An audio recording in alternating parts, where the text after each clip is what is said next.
വരുന്ന നവംബർ മാസം 1, 3, 4, 5 തീയതികളിൽ മണ്ണാർക്കാട്ടെ പ്രമുഖ വിദ്യാലയമായ KTM ഹൈസ്കൂളിലും ഗവൺമെന്റ് UP സ്കൂൾ മണ്ണാർക്കാടും അതേപോലെ തന്നെ LP സ്കൂൾ മണ്ണാർക്കാട് ഈ 3 സ്ഥലത്ത് വെച്ച് നടക്കുകയാണ്.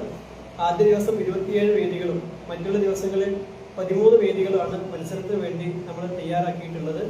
ആദ്യത്തെ ദിവസം ഔദ്യോഗിക പരിപാടികളൊന്നുമില്ല, പതാക ഉയർത്തൽ മാത്രം, ബാക്കി 27 വേദികൾ പരിപാടി നടക്കും. രണ്ടാമത്തെ ദിവസമായ തിങ്കളാഴ്ചയാണ് വേളയുടെ ഔപചാരികമായ ഉദ്ഘാടനം നടക്കുന്നത്. ഒറ്റപ്പാലത്തിന്റെ പ്രിയങ്കരനായ MLA അഡ്വക്കേറ്റ് പ്രേംകുമാർ അവരുടെ അധ്യക്ഷതയിൽ മണ്ണാർക്കാട് MLA ഷംസുദ്ദീൻ അവர்களാണ് വേളയുടെ ഔപചാരികമായ ഉദ്ഘാടനം നിർവഹിക്കുന്നത്. മണ്ണാർക്കാട് ബ്ലോക്ക് പഞ്ചായത്ത് പ്രസിഡന്റ് പ്രീത ചേച്ചി ഉൾപ്പെടെയുള്ള ആളുകൾ ആ പരിപാടിയിൽ പങ്കെടുക്കും. 13 പഞ്ചായത്ത് മുനിസിപ്പാലിറ്റി അടക്കം 13 തദ്ദേശ സ്വയംഭരണ സ്ഥാപനങ്ങൾ, അതിന്റെ അധ്യക്ഷന്മാര്, വിദ്യാഭ്യാസ സ്ഥിര സമിതി അധ്യക്ഷന്മാർ ഉൾപ്പെടെയുള്ള ആളുകൾ എല്ലാ പരിപാടികളിലും അവർ പങ്കെടുക്കും. 4 ദിവസങ്ങളിലായി നടക്കുന്ന മേളയിൽ 6227 കുട്ടികളാണ് പരിപാടിയിൽ മൊത്തം പങ്കെടുക്കുന്നത്. ആദ്യത്തെ ദിവസം തന്നെ ഏതാണ്ട് 1600 കുട്ടികളും അവസാന ദിവസം 1900 കുട്ടികളും ഇടയിലുള്ള ദിവസങ്ങളിലൊക്കെ 1200, 1300 കുട്ടികളൊക്കെയാണ് മത്സരത്തിൽ പങ്കെടുക്കുന്നത്. മികവുറ്റ സംവിധാനമാണ് മേള നടത്താൻ വേണ്ടി 3 വിദ്യാലയങ്ങൾ ഒരുക്കിയിട്ടുള്ളത്. ഓരോ ദിവസവും 2500-നും 2500-നും ഇടയിൽ ആളുകൾക്ക് ഭക്ഷണം തയ്യാറാക്കിയിട്ടുണ്ട്. 10-14 സബ് കമ്മിറ്റികൾ ഇതിനു വേണ്ടി പ്രവർത്തിക്കുന്നു. അവസാന ദിവസം 5ാമത്തെ ദിവസമാണ് ഇതിന്റെ സമാപന സമ്മേളനം നടക്കുക. സമാപന സമ്മേളനത്തിന്റെ അധ്യക്ഷൻ ഈ സ്വാസംഘത്തിന്റെ ചെയർമാൻ കൂടിയായ Mannarkkad municipal chairman C. Muhammad Basheer അവர்களാണ്. അദ്ദേഹത്തിന്റെ അധ്യക്ഷതയിൽ കോങ്ങാട് MLA അഡ്വക്കേറ്റ് ഷാദുവാലി അവர்களാണ് മേളയുടെ സമാപന സമ്മേളനത്തിന്റെ ഉദ്ഘാടനം നിർവഹിക്കുന്നത്. വിദ്യാഭ്യാസ joint director Shri Abubakar sir, അതുപോലെ വിദ്യാഭ്യാസ ഡെപ്യൂട്ടി ഡയറക്ടർ സലീന ബീവി, അതുപോലെ വിദ്യാഭ്യാസ ജില്ലാ ഓഫീസർ ഗീതാകുമാരി ഉൾപ്പെടെ ഉദ്യോഗസ്ഥ പ്രമുഖരും, അതുപോലെ തന്നെ തദ്ദേശ സ്വയംഭരണ സ്ഥാപനങ്ങളിലെ ശ്രീകൃഷ്ണപുരം ബ്ലോക്ക് പഞ്ചായത്ത് പ്രസിഡന്റായ ശ്രീമതി സുനിത ജോസഫ്, അതുപോലെ അട്ടപ്പാടി ബ്ലോക്ക് പഞ്ചായത്ത് പ്രസിഡന്റായ പരിധി മുരുകൻ ഉൾപ്പെടെ ജനപ്രതിനിധികളും ആ ദിവസം പരിപാടിയിൽ പങ്കെടുക്കുന്നു. പിന്നെ ആദ്യത്തെ ദിവസം നമ്മൾ സാധാരണ കേരളത്തിൽ കഴിഞ്ഞ വർഷം തുടക്കമിട്ട ഗോത്ര കളികളിൽ പ്രധാനപ്പെട്ട പള്ളിയ നൃത്തം, അതുപോലെ മലപ്പുലയാട്ടം, മംഗലം കളി, ഇരുള നൃത്തം പോലത്തെ ആദിവാസി കലകളാണ് ആദ്യത്തെ ദിവസം ഏറ്റവും പ്രാധാന്യത്തോടു കൂടി നമ്മൾ 1ാമത്തെ വേദിയിൽ നടക്കുന്നത്. അതിൽ അട്ടപ്പാടിയിൽ നിന്ന് ഉൾപ്പെടെയുള്ള എല്ലാ വിദ്യാർത്ഥികളും ആ പരിപാടിയിൽ പങ്കെടുക്കുന്നു.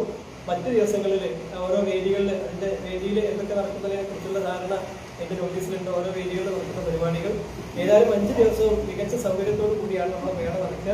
വാഹനങ്ങളുടെ പാർക്കിങ്ങിനുള്ള സൗകര്യം നമ്മൾ ചെയ്തിട്ടുണ്ട്. മണ്ണാർക്കാട് CAയുടെ നേതൃത്വത്തിലുള്ള ടീം അച്ചടക്കത്തിന്റെ കാര്യത്തിൽ വളരെ ശ്രദ്ധയോടുകൂടി പ്രവർത്തിക്കുന്നു. നമ്മുടെ യൂണിറ്റി സ്കൂള് തെങ്കരയിലാണ് വലിയ വാഹനങ്ങൾക്ക് പാർക്ക് ചെയ്യാനുള്ള സൗകര്യം.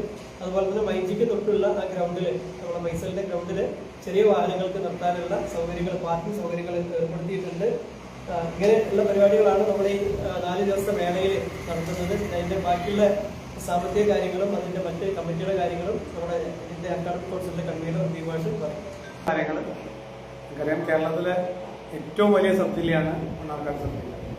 കുറെ വർഷങ്ങൾക്ക് ശേഷമാണ് മണ്ണാർക്കാട് ടൗൺ കേന്ദ്രീകരിച്ചുകൊണ്ട് നമ്മുടെ സബ് ജില്ല കലോത്സവം നടക്കുന്നത്. അതുകൊണ്ടാണ് 3 സ്കൂൾ വെന്യൂവായിട്ട് നമ്മൾ തീരുമാനിച്ചിട്ടുള്ളത്. ഭക്ഷണം യൂണിറ്റി UPS തെങ്കര പാകം ചെയ്ത് KTM ഹൈസ്കൂളിലാണ് വിതരണം ചെയ്യുന്നത്. 4 ദിവസവും വളരെ ചിട്ടയായി ഈ മേള സംഘടിപ്പിക്കുന്നതിന് ആവശ്യമായ സബ് കമ്മിറ്റികൾക്കാണ് നമ്മൾ രൂപം നൽകിയിട്ടുള്ളത്. ഹരിത പ്രോട്ടോകോൾ പാലിച്ചുകൊണ്ടാണ് ഈ മേള നടക്കുന്നത്. അതുകൊണ്ട് തന്നെ ഈ പ്രോട്ടോകോളിന് ഒരു കമ്മിറ്റി ഉൾപ്പെടെ വിവിധ സബ് കമ്മിറ്റികളാണ് മേളയുടെ നടത്തിപ്പുമായി ബന്ധപ്പെട്ടുകൊണ്ട് പ്രവർത്തിക്കുന്നത്. മേളയ്ക്ക് 10,80,000 രൂപയോളം നമ്മൾ ചെലവ് പ്രതീക്ഷിക്കുന്നുണ്ട്. അത് അധ്യാപകരിൽ നിന്നും കുട്ടികളിൽ നിന്നും, കുട്ടികൾ എന്ന് പറഞ്ഞാൽ 9ാം ക്ലാസ് മുതലുള്ള കുട്ടികളായി വിദ്യാഭ്യാസാവകാശ നിയമ പ്രകാരം നമുക്ക് കളക്ഷൻ എടുക്കാൻ കഴിയുള്ളൂ. കുട്ടികളുടെ കയ്യിൽ നിന്നും സ്പോൺസർഷിപ്പിലൂടെയും ഒക്കെയാണ് ഈ പണം കണ്ടെത്തുന്നത്.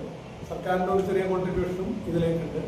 മൊത്തം മേള നടന്നത് 25 ലക്ഷം രൂപ ചെലവ് വരുന്ന ബജറ്റാണ് നമുക്കുള്ളത്. ശാസ്ത്രമേള, കലാമേള, ഗെയിംസ്, സ്പോർട്സും എല്ലാം ഉൾപ്പെടെ അത് 2,54,000 രൂപയാണ് സർക്കാരിന്റെ കോൺട്രിബ്യൂഷനായി തരുന്നത്.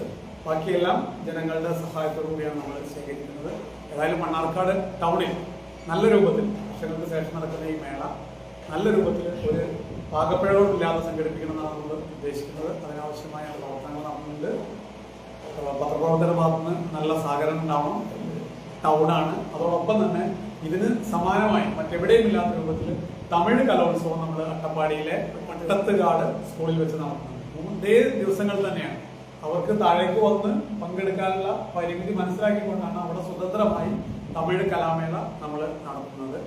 അങ്ങനെ ശ്രദ്ധേയമായ മേളയ്ക്ക് നിങ്ങളുടെ എല്ലാ അർത്ഥത്തിലുമുള്ള പിന്തുണയുണ്ടാകണമെന്നാണ് അക്കാദമിക് കൗൺസിലിന്റെയും സംഘാടക സമിതിയുടെയും പേരിൽ അഭ്യർത്ഥിക്കാറ്. അധ്യാപക സംഘടനകളുടെ സഹകരണം വിവിധ സബ് കമ്മിറ്റികൾ, വിവിധ അധ്യാപക സംഘടനകളാണ് അതിന് നേതൃത്വം കൊടുക്കുന്നത്.